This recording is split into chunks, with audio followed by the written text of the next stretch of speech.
ಬಂದು ಕಾಂಗ್ರೆಸ್ ಭೇಟಿಯಾಗಿ ಮನಸ್ಸಿಗೆ ಭಾಳ ನೋವಾಗಿತ್ತು. ಇಂಥವ್ರನ್ನ ಜನ ಸೋಲಿಸಿದಾರಂತ ನಮಗೆಲ್ಲ ಗೊತ್ತಿದ್ದಂಗೆ, ನನಗೆ ಗೊತ್ತಿದ್ದಂಗೆ ಇಡೀ ದೇಶದಲ್ಲಿ MP ಗಳಲ್ಲಿ ಯಾರನ್ನ ಕೆಲಸ ಮಾಡಿದ್ದಾರೆ ನಂಬರ್ 1 ಸುರೇಶ್ ಅವರು. ಆ ಜನ ಆ ಕೆಲಸಕ್ಕೆ ಲೆಕ್ಕಕ್ಕಿಟ್ಟಿಲ್ಲ, ಸೋಲಿಸಿದಾರಂತ ನಾನು ನೋವು ಬಂದು ಸಾಗರ ಮಾತಾಡ್ಕೊಂಡು ಹೋಗ್ತೀನಿ ಅಷ್ಟೇ.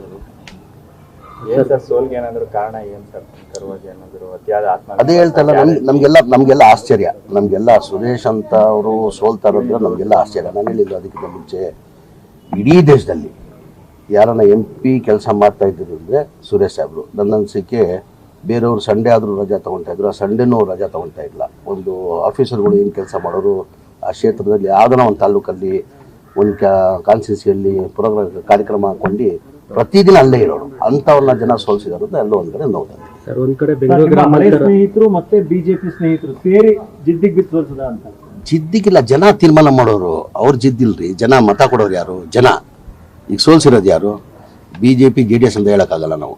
ಜನ ನಮಗೆಲ್ಲ ಇಂಥ ಒಳ್ಳೆಯವ್ರನ್ನ ಕೆಲಸ ಮಾಡೋರನ್ನ ಇಲ್ಲಿ ಸೋಲ್ಸಿದಾರೆ ಅಂತ ನಮ್ಗೆ ನೋವು. ಸರ್, ಒಂದ್ ಕಡೆ ಬೆಂಗಳೂರು ಗ್ರಾಮಾಂತರ ಕಳ್ಕೊಂಡ್ರು 9 ಸ್ಥಾನ ಗಳಿಸಿದೆ ಕಾಂಗ್ರೆಸ್. ಈಗ ನಾವು 1 ಗೆದ್ದಿದ್ವಿ, 9 ಗೆದ್ದಿದ್ದೀವಿ. ಅದ್ರಲ್ಲಿ ನಮ್ಗೆ ಸಂತೋಷ ತಂದಿದೆ. ನಡೀಲಿ.